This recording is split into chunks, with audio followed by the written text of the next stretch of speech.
Hello, family, and welcome to Thriving Couples by the Dindies, the place where we keep marriage real, fun, and fulfilling. Karibuni sana. So today we are going to be looking at marriage as a covenant and really talking about what it means to look at marriage from that perspective and why it makes a world of a difference to having a successful relationship.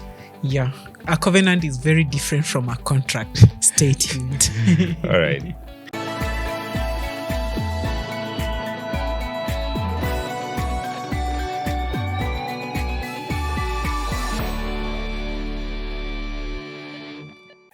Awesome. So today we'll be talking about the concept of marriage as a covenant, and why that is really crucial to understand the difference between that and a contract, and looking at some specific aspects that we would love for the people listening to go through, to understand and to even apply in their own marriages.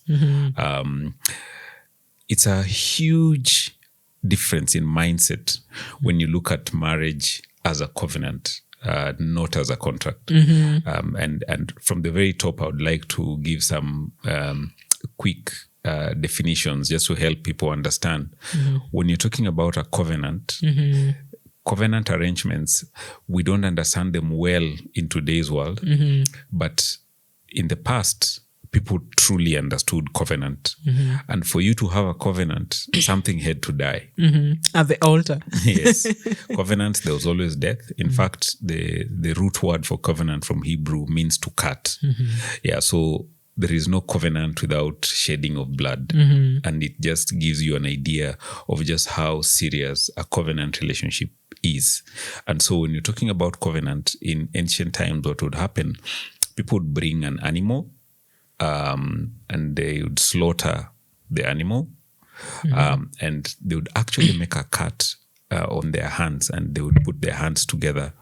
And essentially what they said was, the way these animals have died, if I break this covenant, may the same thing happen to me.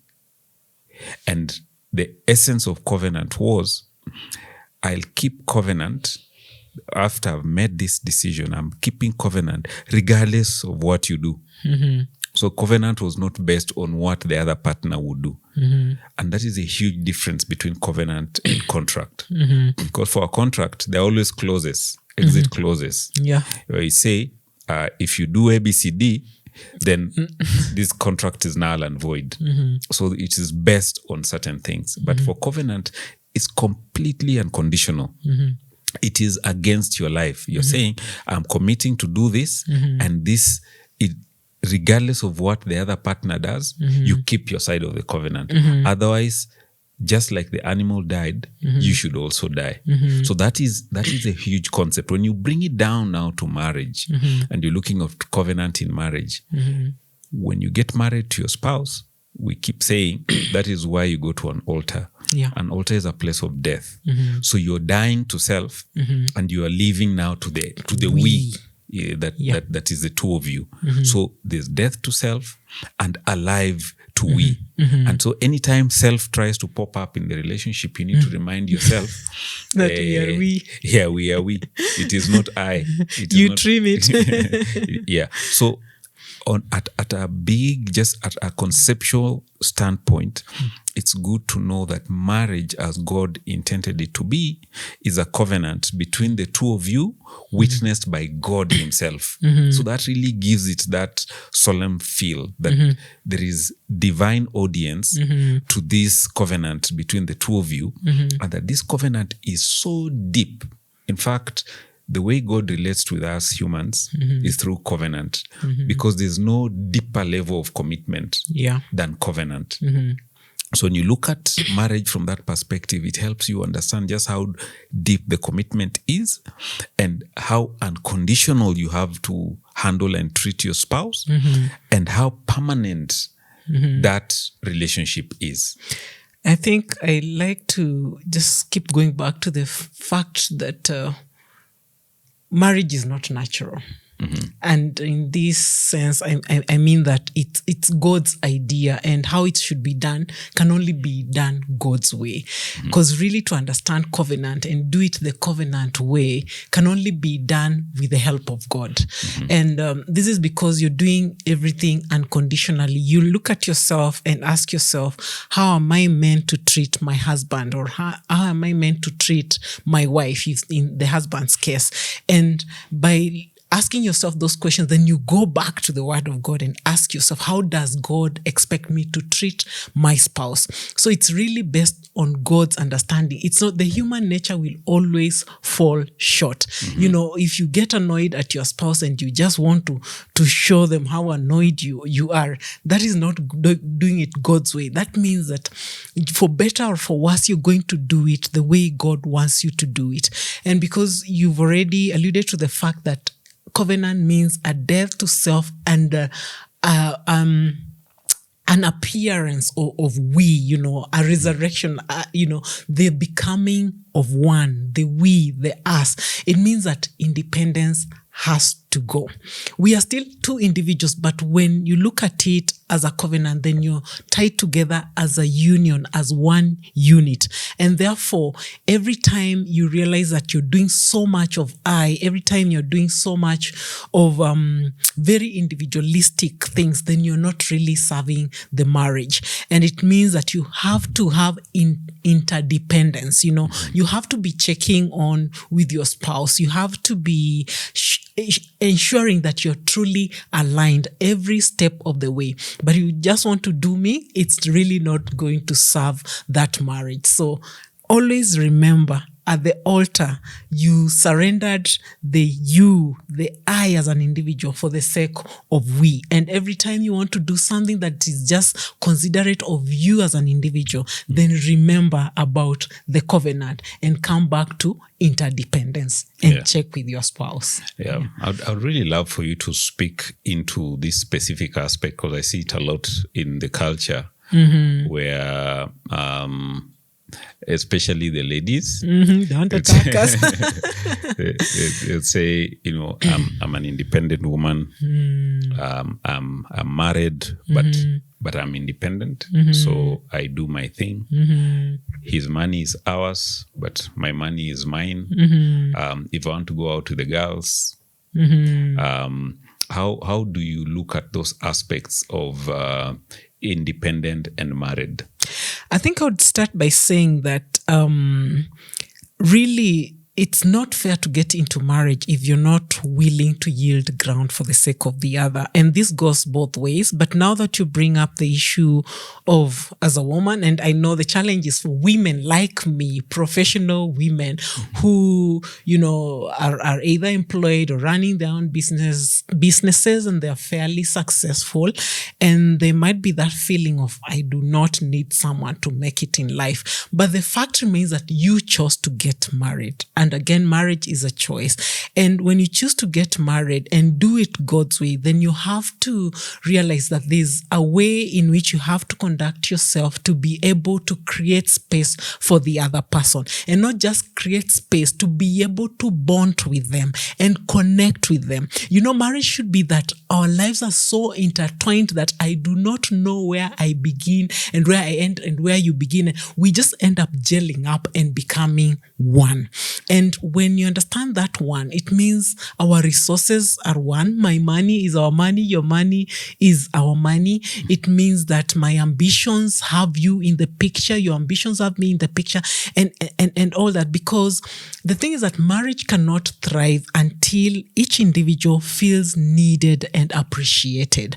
And if you're too independent to the point of making the other person feel inadequate and unessential, then do not be surprised if they treat you as such. Do not be surprised if it does not work. But really, I still believe that no one goes into marriage to have it fail. And that means that you have to put in the work to ensure that the marriage is going to succeed. And that means that you have to be willing to yield and to negotiate and to have a back and forth with each other and ensure that you're doing life together.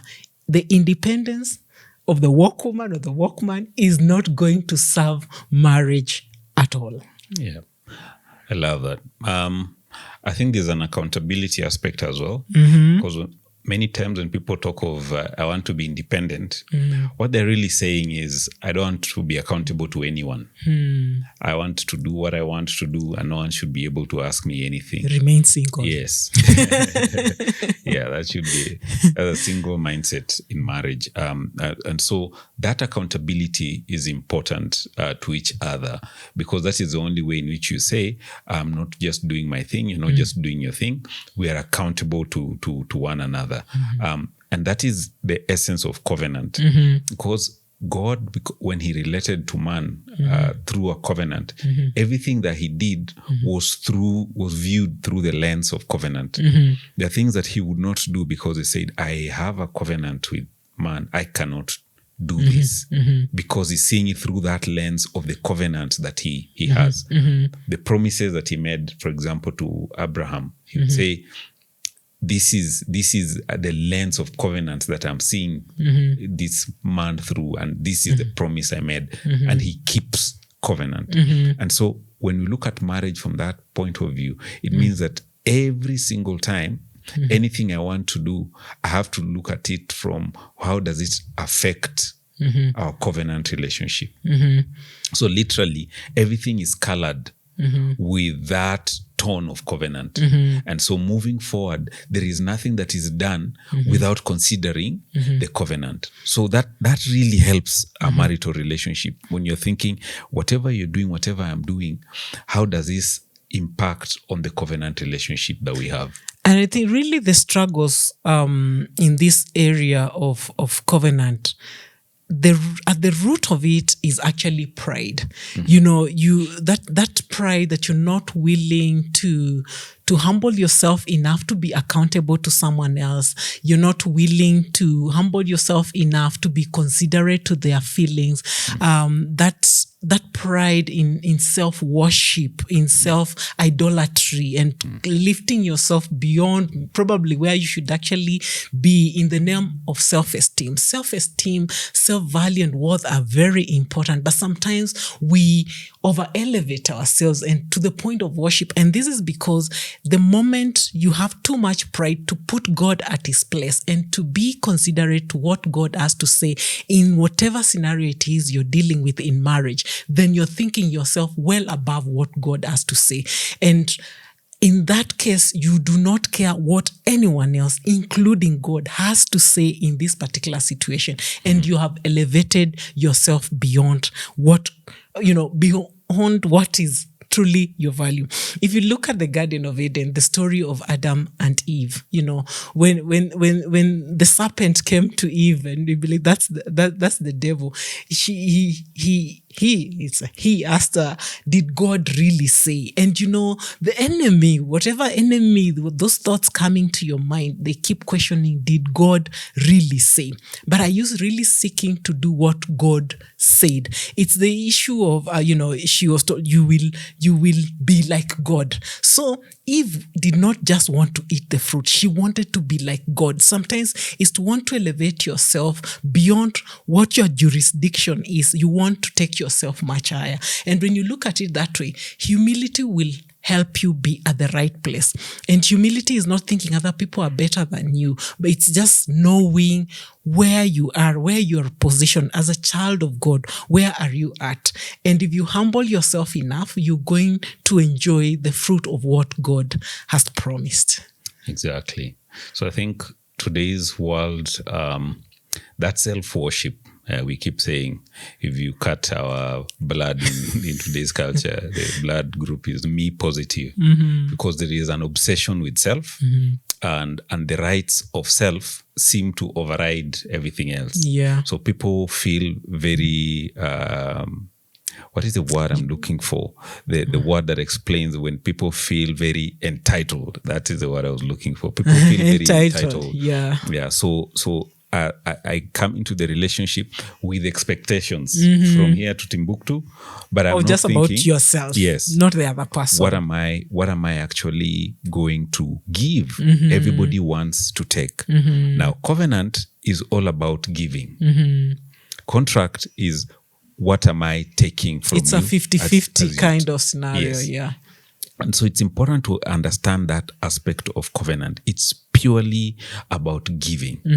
And when you are in a marital relationship, from that perspective, you're thinking of giving, you're thinking of serving, you're thinking of blessing, you're thinking of growing someone else, and your spouse is thinking the same. Then you have a fruitful, amazing relationship. That's why we say marriage is 100%. You give Yes. your 100%, your partner will give 100%. You make a good whole. But really 50-50 means that if he's not done this, maybe today I'm giving 40, hopefully he's going to give 60. It Yeah. does not work. It does not Doesn't work that yeah. way. You say in Kenya, upimana. Yeah? Say, you did this, so now it's me to do this. It does not work that way. In covenant, you're purely thinking of the covenant relationship, not what the other person has done. So Yeah. it's crucial.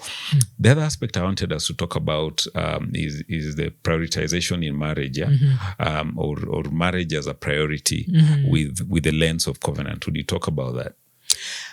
With the lens of covenant, marriage really comes first, and it comes first in so many ways, that really for us, the way we understand it is that we have our relationship with God, and right next there is marriage. So every time I'm making a decision is this pleasing to God? Secondly, how does it affect our marriage? How does it affect my husband? Before the next, I can be thinking, how does it affect the children? Remember, in-laws and other come way below there. So really, marriage works best when it is prioritized. Marriage works best whenever you're making any decision, you're considering how it's going to impact your marriage. Whenever you want to make decisions, you want to relocate, you want to make serious investments, you're making decisions on even how to educate your children, you have to always consider, how does this impact our marriage? So marriage comes first. And that way it's not something you think about at the end of the day when you're tired. You're like, oops, am I going to find someone at home? You're not even considering as my wife or my husband being okay. So really, placing marriage first means that in your thoughts, in your actions, in your plans, it's ranking right on top after your relationship with God. Yeah. Because marriage does not do number two. As you said, it just doesn't. The only way it can be amazing is if it's first, given the priority.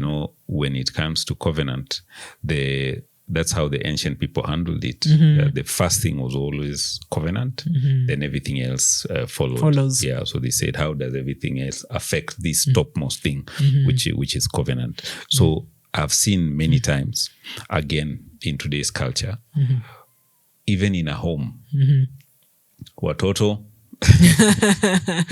children, literally, we are worshipping these little characters. I see usually online the way the ladies talk about the children, my prince, my this. Could and it that. be that the men are not stepping up to their positions? I think on that one I'm going to punch holes. Is there a possibility that men are not stepping up to their responsibilities? No, it's true. It's true. I mean, there are a lot of what we like to call deadbeat fathers and things like that. That is very true.